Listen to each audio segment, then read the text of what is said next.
Welcome to another edition of Lakeville City Council Wrap-Up. During this program, we will highlight the agenda items presented to the Lakeville City Council at their August 5th, 2013 meeting. First highlighted item on the agenda is item number 5B, Public Works Department Monthly Report. And to give the background information on this agenda item is Public Works Director Chris Petrie. Thank you, Mr. Mayor, members of the council. As always, my pleasure to be here with you this evening presenting our July 2013 monthly report for the Public Works Department. And first, we put it at the front of our presentation this evening, of course, to talk about some of the major construction projects happening in Lakeville. First is our street reconstruction project, which is occurring, as you all know, in the Valley Park area, Clays Acres, and also along 204th Street. In Valley Park, that's where most of these slides are from. In Valley Park, the concrete curb and gutter is being poured in phase 2 of the project, which is kind of south of Upper 164th Street, right behind Old Piper and the neighborhood to the south of there. In phase 1, the curb was already poured, and we've actually got the base course of asphalt is down, and we're starting to do restoration in that area, and actually have begun to lay some sod. In Clays Acres, the asphalt's been removed. We're correcting all the subgrade in the soils before we put the curb back in. And the pavement, of course, we're about halfway through the water main replacement, actually over halfway through the water main replacement in that neighborhood. And we're continuing on with that work, and we're on schedule. And the last piece is 204th Street. That will begin actually later this month, month of August, that we'll start working there. Next major project is our roundabout at Dodd Boulevard and Highview Avenue, as well as some of the improvements to Dodd Boulevard. From Highview Avenue to the west, which you see in the picture in the upper left-hand corner of the screen, we're doing currently completing our storm sewer installation. You can see that by some of those kind of right on the edge of where the future roadway will be, some of the structures that are there. That's the storm sewer where the catch basins will be located. And that project's progressing nicely. In fact, today we closed a portion of Highview between Dodd Boulevard to 175th Street. That a portion of that was open up until this point, but now we'll begin the reconstruction work along Highview Avenue between Dodd and 175th. Project is slightly behind schedule as a result of the cool spring and all the water and rain we got, but we're working through that, and the contractors working very diligently, and neighbors have been working with us to try and complete this in a very timely manner. The last project I wanted to highlight this evening was the Kenrick Avenue and 205th Street roundabout, which this is nearly complete, as you can see by the pictures. All the curbs done, the center median where the roundabout is located, and our first lift or base course of asphalt is done. The remaining wear course of asphalt will be completed in the next couple of weeks, which is just in time for when some of the single lane traffic will start to see through this area of the I-35 corridor. So we were able to complete it ahead of that project getting fully underway, at least through this area of I-35. And after the wear course paving is completed, we'll then come back, the contractor that is, finish the restoration work, as well as street lights will be installed, as well as the additional signage.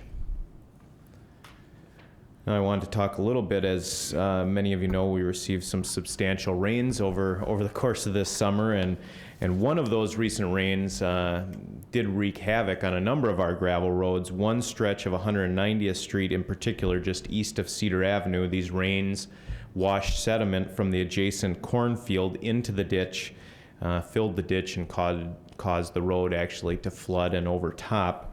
When the roadway and the ditch dried sufficiently, our streets division crews went out to clean the ditch and reshape the road, as you can see in the photos. Their objective, of course, was to remove all of the sediment from the ditch, restore the slope and the grade to allow for proper and positive drainage off the roadway. As you can see by the photos, we used a variety of different equipment to accomplish this task. The next one, if any of you have driven Ipava Avenue in the last couple of weeks, you might have come across this. Our Utilities Division has responded, as many of you know, to water main breaks over the summer, which is not necessarily typical, but we have had a number of them this year. The most recent one occurred on Ipava Avenue, just north of 165th Street on the hill that is between County Road 46 or 160th and 165th. This occurred at about 2:30 p.m. on a Wednesday afternoon, just at the start of the state soccer tournament that we were hosting. So there's a lot of traffic going to Steve Michaud Park during that time. Staff responded immediately once we found out about this break. You can see a couple police vehicles there. We got assistance from our police department. But once we were able to respond, we were able to shut off the water.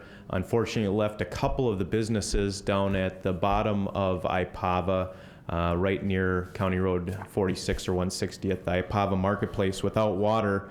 But we were able to repair the break in about 4 hours. And the interesting thing I want to note here is you can see in the middle photo, the sinkhole that developed. That happened almost immediately after shutting the water off to that particular break. It was a large 12-inch line, and we were able, you can see by the cones, we immediately diverted traffic onto the other lane, so there was no damage, no one was injured with this occurrence. We completed the repairs, as I mentioned, in about 4 hours, had the water back on by about 6:30 that evening, and by the very next day we had our base course of asphalt paved. We had to pave about a 250-foot stretch along that hill because it lifted the asphalt on the entire hill. But you can see that's how it sits today. We're going to leave it set for a little while longer before we pave the workhorse paving. But really good response, and appreciate the assistance from our police department on that particular issue. Now the last few slides are for our environmental resources group. Wanted to highlight a couple different things on each slide, and the first one being erosion control and forestry. And erosion control, since the end of May, our environmental resources staff has inspected 284 individual lots and developments for a total of 367 inspections thus far in 2013. Issues found are being resolved through communications, withholding inspections, as well as stop work orders. And even though we have a strong presence with our environmental resources staff, many sites still remain out of compliance, but we're working with those folks to try and bring them into compliance. We'll continue to monitor, and we'll work with builders and developers alike to resolve all these issues to try and protect our surface waters. Forestry, that would be the slide on the right-hand side of the screen. This year, and particularly in the last month and a half, there have been many tree issues ranging from unlicensed companies working here in Lakeville, Dutch elm disease and other tree disease calls, and also tree removal requests off of city property that might adjoin private property where property owners are concerned that their personal property might be threatened. Staff works diligently on all these issues with the management of our city trees and control of the spreading of tree diseases. Next slide for environmental resources, I wanted to talk briefly about wetlands and rain gardens. You can see on the slide on the left-hand side, that's our water treatment facility wetland bank. It's right kind of between Lifetime Fitness and our water treatment facility, and just to the south of 183rd Street, that's a bank of wetland that we have. And recently, actually it was this spring, we burned that entire area, which was required by the Army Corps of Engineers to continue to maintain that. It's responding well to the management activities that we must perform there. Wetland delineations, our environmental resources staff has also been working on several wetland delineations as they relate to development and possible or future development. Currently, there's 7 properties that we're performing wetland delineations on, and since the beginning of 2013, we've done an additional 6 properties, from delineation to mitigation, all the way to credit purchases when necessary.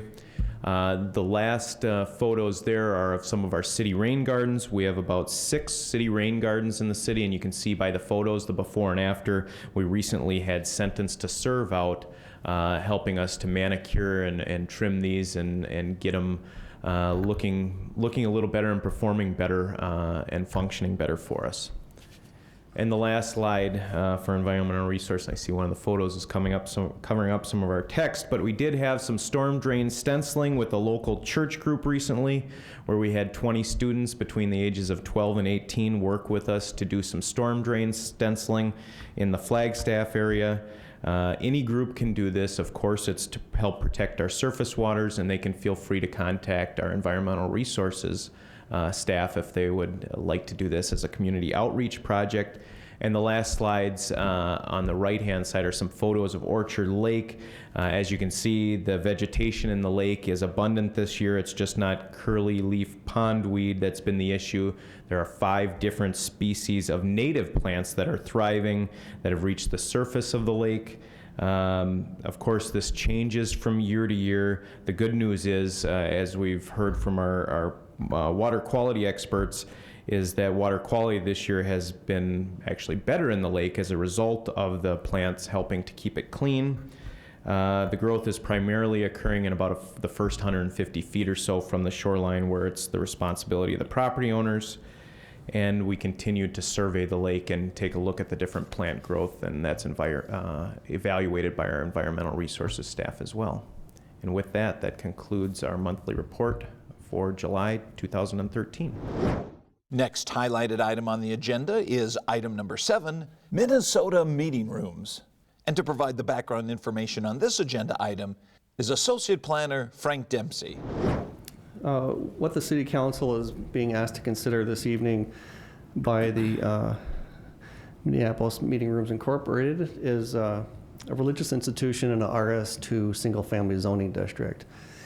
Originally, the applicants had requested a conditional use permit for the religious institution in the residential district, and also a variance to allow a side yard setback. And I don't know if Mr. Chelberg had made note of this in his presentation, but the applicant did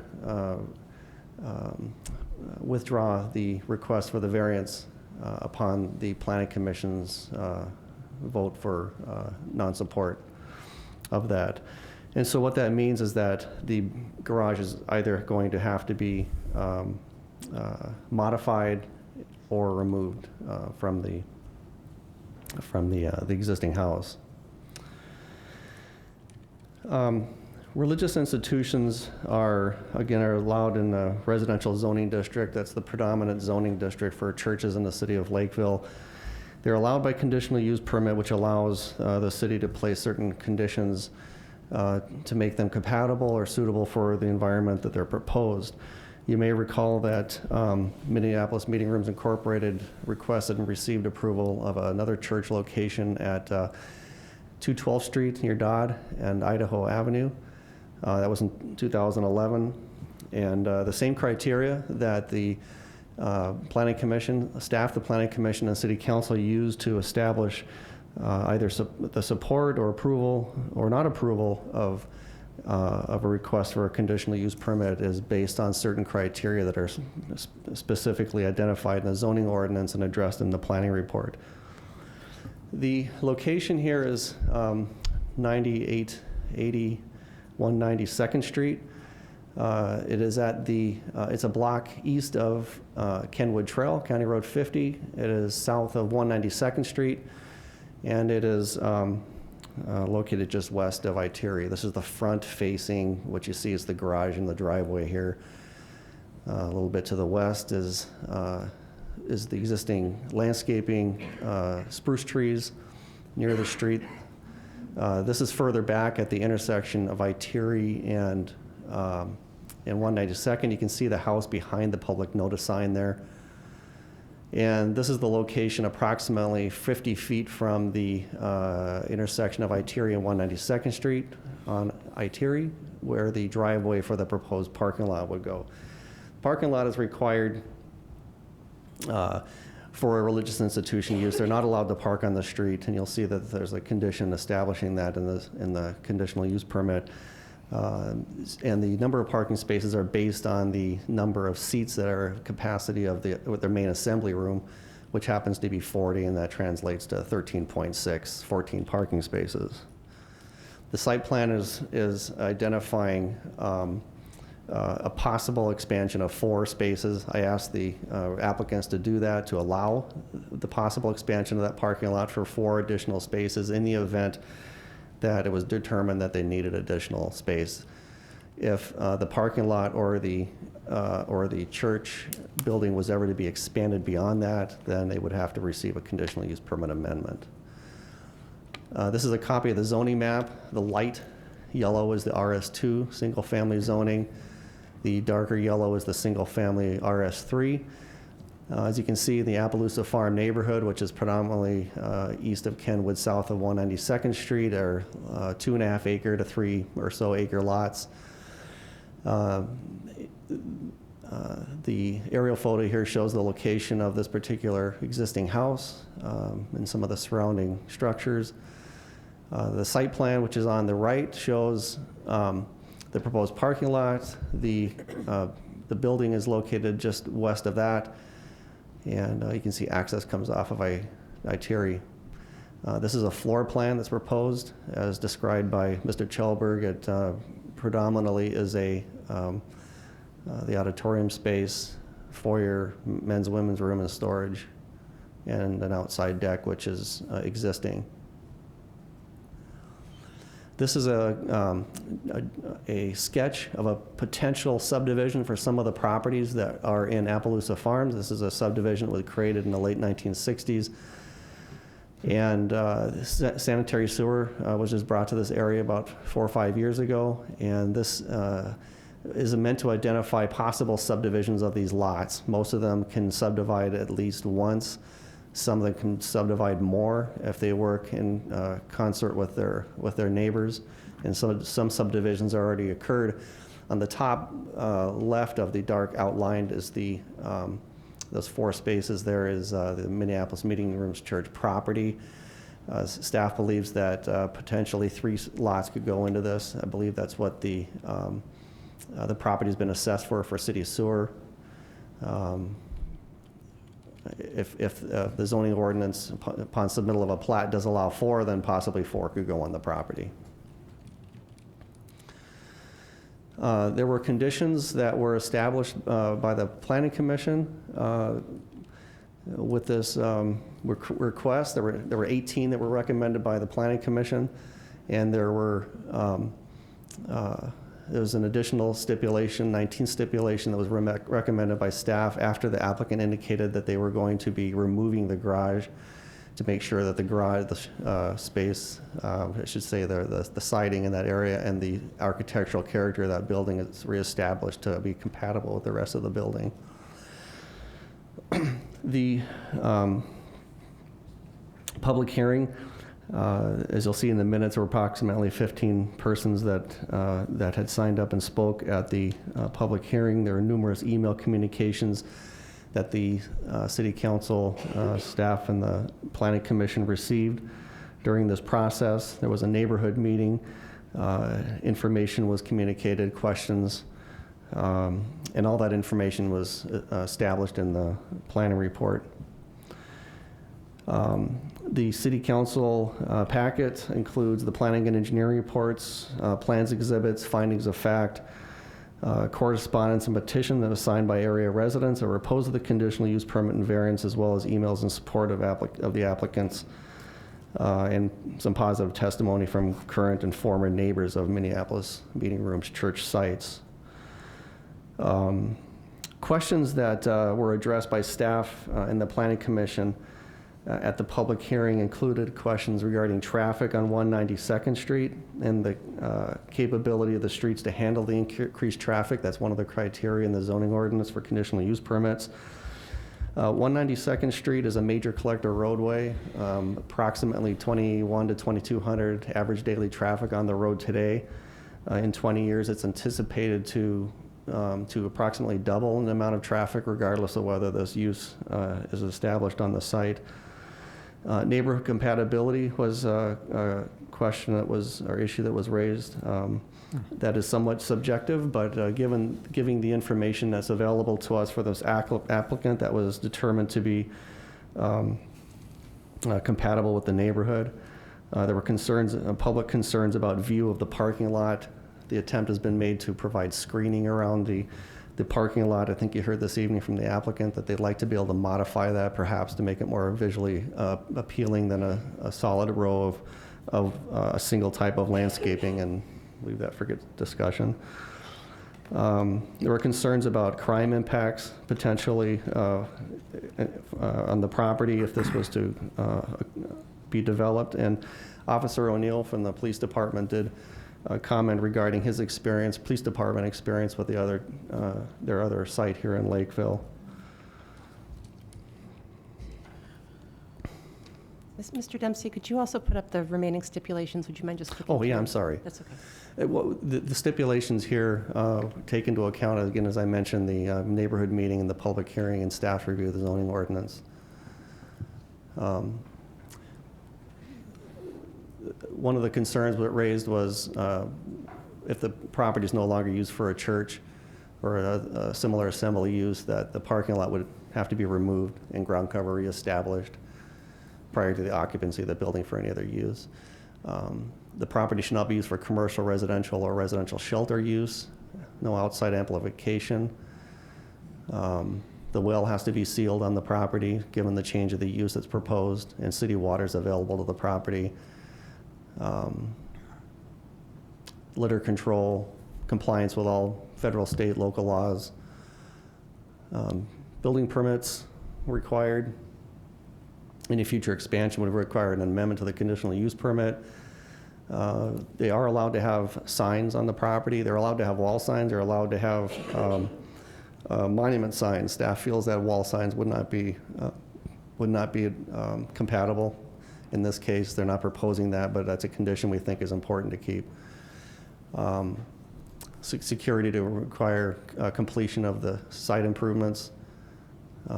Stipulation 18, if the variance is not approved, which they requested removal of that, they would have to meet side yard setback of 30 feet, which may remove modification or removal of the building. And in 19, as I mentioned, staff has recommended that be added to make sure the siding and architectural compatibility issue is taken care of. Item number 7 was approved by the Lakeville City Council. Next highlighted item on the agenda is item number 8, preliminary plat of 68 single-family lots to be known as 190th Street Development. And to give the background information on this agenda item is Associate Planner Alan Kennan. Tonight we are going to review the preliminary plat of 68 single-family lots. That is preliminarily being called 190th Street Development. The site is located on the north and south sides of 190th Street. The area that's being platted into lots and blocks is this area shown on the north side of 190th Street. The applicant is outlotting the rest of the area for future development with the future preliminary and final plat proposals. The plat does include additional internal local streets, an extension of Huntington Avenue that actually starts down south in the Summerlin plat. It will be extended through Outlot D when Outlot D develops, and then eventually get into the preliminary plat we're reviewing tonight, as well as Hoyt Avenue and Halstead Avenue, 188th Street. The site will include sidewalks will be included on all internal local streets. The stormwater infiltration and retention areas are included within Outlot D as well as in Outlot A. 190th Street will be upgraded with the development to be worked out between the developer, the city, as well as improvements. The plat was submitted to the Dakota County Plat Commission for review. That commission has required the city and the developer and the county to work together to create improvements on Dodd Boulevard at 190th Street for left and right turn lanes. The developer is proposing to dedicate the right-of-way along Dodd as well as along 190th Street as required by the transportation plan. This shows the ghost plat for the outlot B and D for future development. The developer is also working on a ghost plat for the Lawrence Schweik property towards the east. Planning Commission held a public hearing at the July 25th meeting. Mr. Schweik did comment at that time that he requested that 190th Street be upgraded with the development, as well as an internal local street connection be located somewhere in this area, as will be determined by the ghost plat that Mr. Stanton is working on. The Parks, Recreation, and Natural Resources Committee also reviewed the plat on the July 24th meeting. They did not make a recommendation on the plat. There was several stipulations that they were concerned about that Planning Commission was able to address during their meeting, primarily the Greenway Corridor, trails, and wetland area. As I mentioned, there was three conditions or three issues came out of the Planning Commission meeting, which was outlined in your City Council reports. The stipulation that was added was that the developer was to plat the Greenway Corridor, and there's also a trail location that goes through the Greenway Corridor with the final plat of the first edition, or this area that's being preliminary platted, as well as the dedication of the right-of-way along Dodd Boulevard and 190th Street, and the typical submission of a park deed with the final plat of this first edition. The wetland delineation is in the process of being reviewed by exterior agencies. I think that is finishing up today. Actually was the final day for review of that. We did not receive any comments from those agencies, so that will be moving forward and will be finalized prior to final plat approval. I mentioned the 190th Street upgrade, as Mr. Schweik had mentioned, as well as an internal connection to his property. The third item was the review of the burying the overhead utility line. There's an overhead utility line that exists along the north side of 190th Street. The city has traditionally required developers that are adjacent to overhead utilities to bury the overhead lines. Our city attorney reviewed that ordinance. That section does not have express authority for the city to require that. So staff has changed that recommendation for it not to be a requirement for this plat. However, staff would recommend that the city code be revised to clarify that that condition should move forward as a requirement from now on. So with that, staff stands for any questions. Item number 8 was approved by the Lakeville City Council.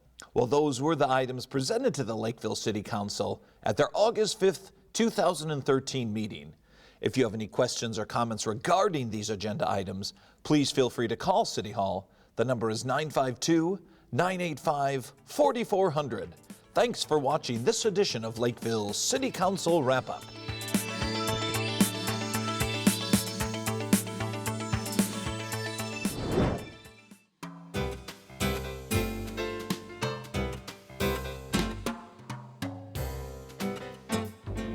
Hey everyone, I'm Skip the Drip, the new guy in town, here to talk to you about ways to conserve water here in Lakeville.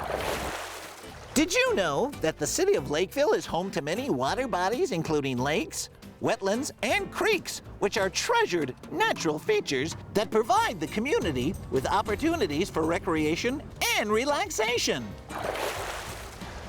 The city of Lakeville also provides our residents with safe, clean water each day from its water treatment facility, 17 wells, and 5 water towers. Wow!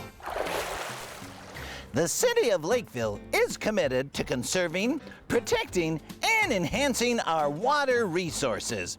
And the more residents learn about water quality and conservation, the more they can actively participate in helping to preserve our resources.